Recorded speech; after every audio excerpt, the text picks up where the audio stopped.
une bande dessinée. J'étais jamais venue à Bastia et jamais encore non plus.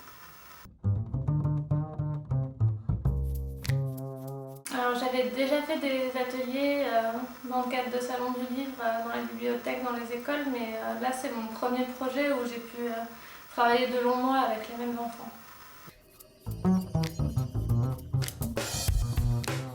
Alors il y en a 4. Donc il y a d'abord le petit fantôme qui avait perdu son cartable, qui a été fait par les grandes sections maternelles. C'est l'histoire d'un petit fantôme qui, à la sortie de l'école, se rend compte qu'il a perdu son cartable et qui va le chercher un peu dans différents endroits de la ville. Ensuite, il y a la recherche de la maîtresse, ça c'est la classe de CP. Et donc c'est les enfants qui se rendent compte que leur maîtresse a disparu et qui vont taper aux portes des immeubles et à chaque fois on tombe sur une pièce différente à la recherche de la maîtresse. Donc c'est un livre à système. Et ensuite il y a les 2 livres de CE1. Donc c'est la même histoire mais avec 2 classes différentes, du coup les histoires se croisent. Et donc c'est des personnages qui à chaque fois reçoivent à la sortie de l'école une carte d'invitation pour un anniversaire, sauf que la carte est accrochée à un ballon et elle s'envole. Et du coup ils vont parcourir la ville à la recherche de cette carte.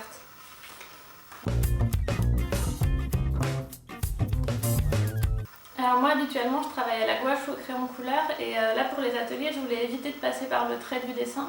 Du coup on a travaillé en papier découpé, donc directement avec des images à partir de formes et de couleurs. Donc on a créé certains papiers avec des dégradés, avec des taches d'encre et ensuite c'était du découpage et du collage. Après pour tout ce qui est la narration et la maquette, je les ai fait travailler un peu comme moi je travaille, c'est-à-dire en créant l'histoire et en fabriquant au fur et à mesure des petites maquettes pour se rendre compte de ce que l'objet livre peut donner au final.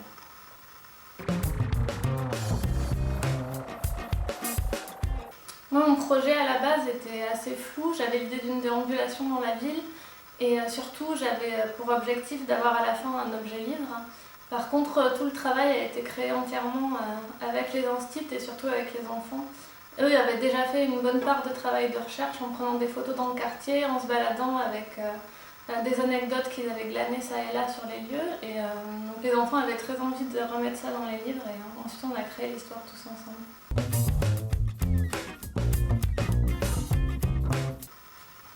Il y avait beaucoup l'envie d'avoir des joueurs de foot, donc on a gardé un seul arbitre.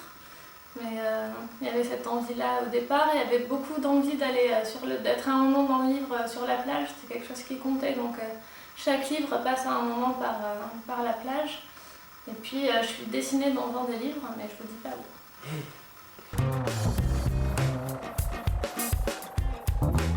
Pour les grandes sections, un de mes dessins préférés c'est une image de fin où le petit fantôme retrouve son cartable accroché à un requin.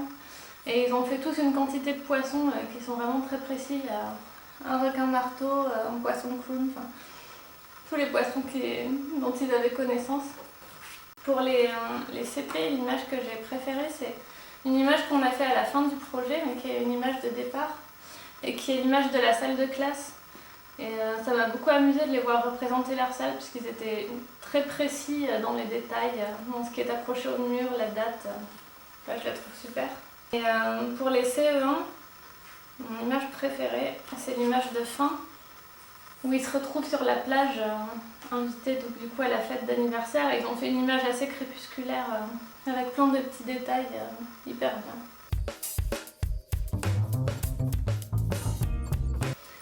Moi, ça m'a appris beaucoup sur le travail avec les enfants, sur la façon dont eux peuvent s'approprier en fait un travail et une technique de dessin. Ils étaient de plus en plus libres et le projet est devenu vraiment le leur au fur et à mesure.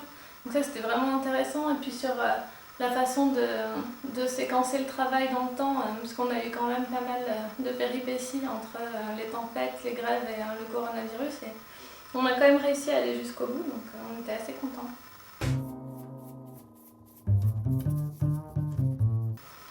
J'avais pas trop imaginé la ville de Bastia avant d'y mettre les pieds. Mais moi j'ai trouvé que c'était une super belle ville, hyper agréable à arpenter. J'ai pas de lieu en particulier, enfin, j'aimais bien aller. Moi je logeais dans le quartier de la Citadelle et c'est un quartier hyper familial et agréable avec une belle vue sur la mer, donc c'était chouette.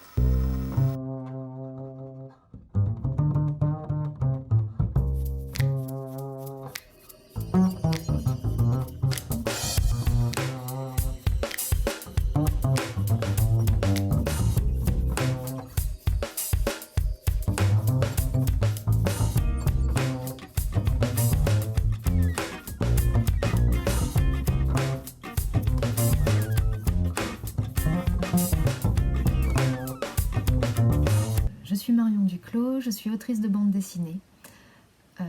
J'ai écrit et dessiné Victor et Clint, qui est paru à la boîte à bulles en 2015, et Ernesto, qui est paru aux éditions Casterman en 2017. Et actuellement, je suis en train de dessiner Les mains de Ginette, scénarisé par Olivier K, qui sera donc publié aux éditions Delcourt en 2021, donc très très bientôt, je l'espère.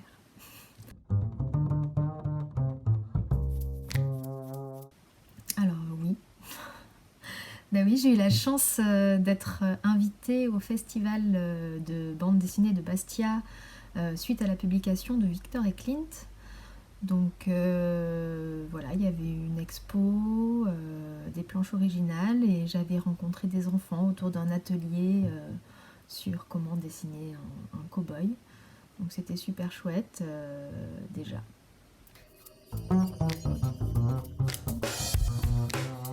Alors non, pas vraiment.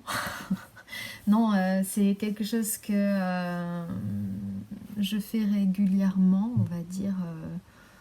Après, c'est vrai que là, quand même, on a eu 5 séances de travail, donc c'est assez exceptionnel d'en avoir autant. Mais j'ai eu fait déjà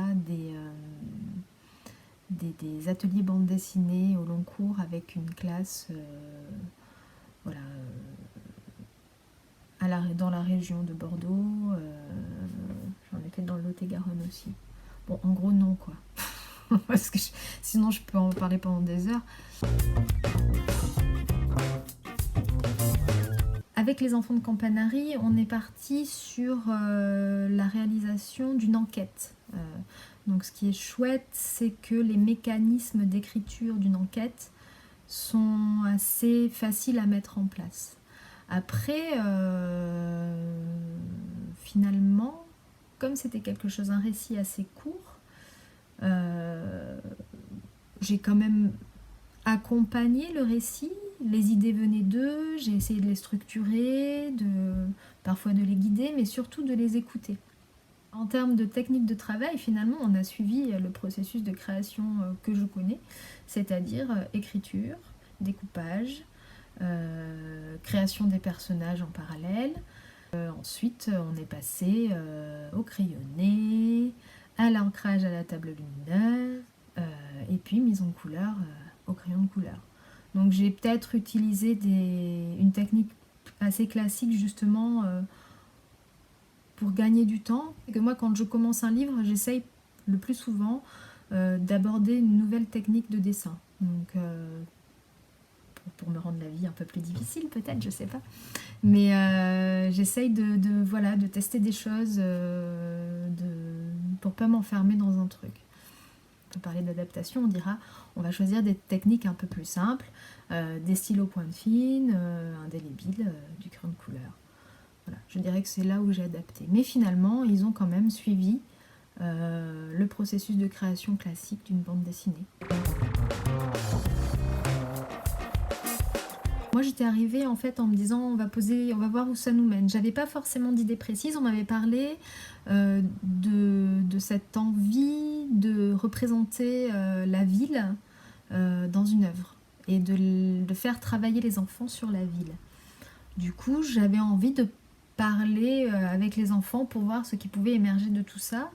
Et finalement, Christophe est arrivé avec cette idée de fantôme du musée qu'on a un peu tiré et qu'on a complètement déformé finalement avec les enfants.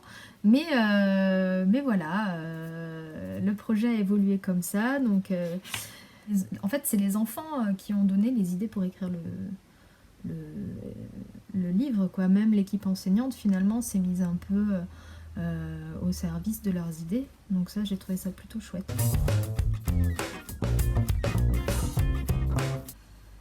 Ah la vache, c'est vieux. Alors oui, il y en a forcément. Il y en a forcément plein. Alors ce que j'ai trouvé assez drôle en fait, c'est qu'ils avaient eux-mêmes créé des personnages super caricaturaux. C'est-à-dire que les deux personnages principaux, enfin les deux personnages, les deux héroïnes déjà sont des filles. Il n'y a pas un garçon, une fille, deux garçons, déjà c'est des filles. Des filles de leur âge, donc l'histoire c'est deux petites filles de l'école qui découvrent que le costume de Napoléon a été volé, qui découvrent avec le gardien du musée, donc ce fameux Christophe, que le costume a été volé et qui vont mener l'enquête. Et donc ces deux petites filles sont très caractérisées. Il y a la blonde qui est pétillante, un peu fonceuse, et la brune qui est une gothique triste mais très très maligne. En fait, la blonde a tendance à être très portée sur les clichés, justement, sur le qu'en dira-t-on, tandis que la brune est plus réfléchie. Elle va prendre le temps, elle juge un peu, elle est moins dans le jugement, mais plus dans la réflexion. Et c'est intéressant, du coup. C'était intéressant, du coup, la construction de ces deux personnages avec les enfants. Et ce qui m'a étonnée aussi, finalement, c'est qu'ils reviennent, c'est con, mais sur ce cliché de Napoléon et la Corse. Enfin, voilà. Moi, je m'attendais à ce qu'ils parlent d'autre chose, et puis finalement, ils ont eu envie quand même de parler de ça. Alors pourquoi pas, hein. Moi, pourquoi pas. Ouais, bah, il y en a plein. C'est pas un ou deux. Ah bah, dis donc, hein. Je me souviens, alors là, ce pauvre gamin qui a refait je ne sais combien de fois ce dessin du tableau de Napoléon. C'était pas évident. Mais il s'y est tenu. Après, il y a des copains, lui, qui sont venus l'aider. Enfin, il y avait vraiment ce truc-là aussi. C'est-à-dire que dans la classe, personne n'était... Enfin, les enfants étaient assis à leur place, le temps de faire leur dessin. Et quand ils avaient terminé, ils pouvaient aller aider les autres. Donc, voilà. Et lui, il a vraiment bien bossé sur son truc. Il s'est pris la tête, comme il faut. Et il y a lui aussi. Alors lui par contre, pour le coup, il était tout seul dans son coin. J'ai pas trop fait gaffe. Et quand je suis arrivée et que j'ai vu où il en était au niveau de la... En fait, il y a des enfants qui sont très demandeurs et d'autres qui sont peinards et qui font leur truc. Et en plus, il avait pris une des pages quand même les plus difficiles, donc les escaliers qui donnent accès au jardin. Et je le vois... Je vois travailler sur la table lumineuse, je m'approche et je vois qu'il est en train de faire ça, et je trouve ça quand même assez fort, quoi. Rien n'est impossible. Non, parce quand même, il faut dire que pour venir, donc je suis venue, je sais plus, j'ai perdu le compte là, 5 fois je crois. Et à chaque fois, c'était la mission. Parce que pour arriver ou pour repartir, il y a eu forcément les tempêtes successives. Il y a eu le fait aussi, enfin bon, il y a les tempêtes successives qui font que parfois je devais partir un jour, puis finalement je partais 2 jours plus tard, donc je savais pas trop. Il y a eu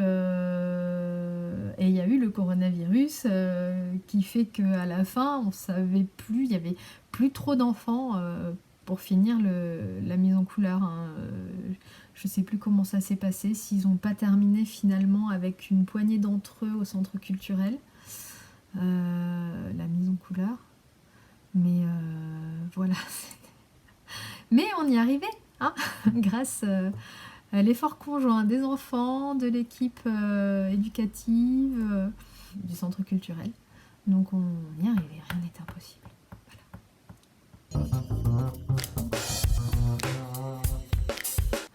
l'image, bah, j'en sais rien, c'est une ville superbe, donc voilà quoi. Moi je pense que quand on est un enfant, je sais pas s'ils s'en rendent vraiment compte, mais quand on est un enfant, qu'on est à l'école, et quand on regarde par la fenêtre, il y a la mer,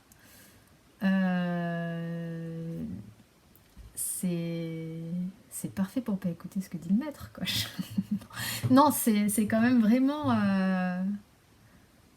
vraiment précieux ça, de pouvoir grandir dans ce, dans cette beauté-là, entouré de cette beauté-là. C'est chouette.